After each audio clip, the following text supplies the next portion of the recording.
espérant en tout cas d'ici 2 semaines ou 3 semaines, il y aura une évolution. Mais nous sommes vraiment optimistes. Et comme je vous l'ai dit, au niveau de la réglementation, j'ai le temps de faire un changement. Donc ça veut dire que juste avant notre premier match, il y a une possibilité de changer. Mais en tout cas, on se donnera tous les moyens nécessaires pour pouvoir justement récupérer Sadio Mané.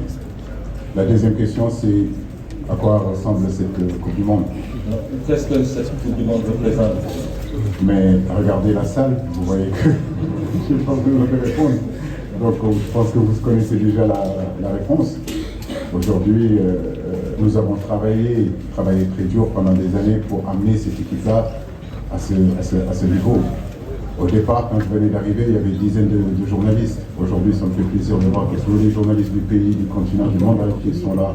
Ça, c'est un travail qu'on a mis en place. Donc, c'est une Coupe du Monde qui est très importante, malgré, c'est vrai, les difficultés que nous vivons avec les blessures, les difficultés que nous vivons avec les absences. Je crois que notre rêve, ça a toujours été d'amener l'équipe de football sénégalais, l'équipe nationale du Sénégal à ce niveau-là.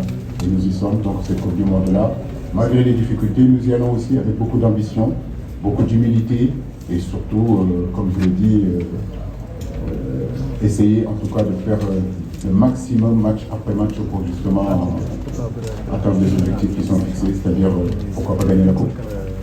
Pour un entraîneur, pour l'équipe, je dirais même pour le football africain. Aujourd'hui, on n'a pas envie d'y penser, mais forcément, on est obligé d'anticiper au cas où Sadio Mané serait absent. Mais pour l'instant, comme je vous l'ai dit, on a encore le temps devant nous.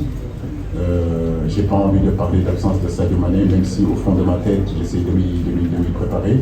Nous nous donnerons les moyens, en tout cas, de pouvoir récupérer Sadio. Effectivement, on a encore une dizaine de jours devant nous qui nous permettra de voir est-ce que l'évolution de cette blessure continue à se cicatriser ou effectivement il faut changer de joueur. Mais pour l'instant, il n'est pas question de changer quoi que ce soit. On garde les 26 joueurs qui sont là. Nous verrons au fur et à mesure des jours. J'ai toujours rêvé de jouer une Coupe du Monde et gagner une Coupe du Monde. À l'époque, je ne connaissais pas beaucoup la Coupe d'Afrique. Comme tout garçon aujourd'hui du Sénégal issu aujourd'hui de ce pays-là, la première chose que vous entendez les garçons, c'est j'ai envie d'être international, j'ai envie d'aller à la Coupe du Monde, j'ai envie de gagner la Coupe du Monde. Donc je suis très fier de ce parcours-là, étant capitaine de l'équipe nationale en 2002, ayant la chance aujourd'hui d'emmener cette équipe-là 2 fois à la Coupe du Monde, c'est une vraie fierté.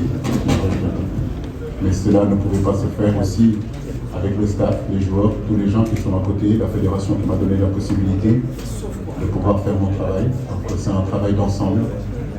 Et aujourd'hui, je remercie tous les gens qui ont contribué à ça. À des grandes équipes, et comme je l'ai dit, je suis mieux placé pour le savoir. Et j'espère qu'on aura la même chance qu'on a eu en 2002. Quand on arrivait, on jouait contre le champion d'Europe, on jouait contre le champion du monde. Mais ça ne nous a pas empêché de faire un résultat. Donc c'est à ces garçons-là, à nous tous, de se rappeler les ingrédients qu'on a mis. Et ces ingrédients seront importants face, pour moi, une des très belles équipes de ce monde-là. J'ai envie de dire que c'est une finale avant la lettre. Voilà, parce que la Hollande, effectivement, est une très bonne équipe. Mais comme je vous l'ai dit, depuis quelques années, nous sommes le Sénégal. Et nous faisons des choses qui peuvent nous donner un peu plus de confiance et aborder justement ces matchs-là avec beaucoup de sérénité. Live et scène, la télévision près de vous.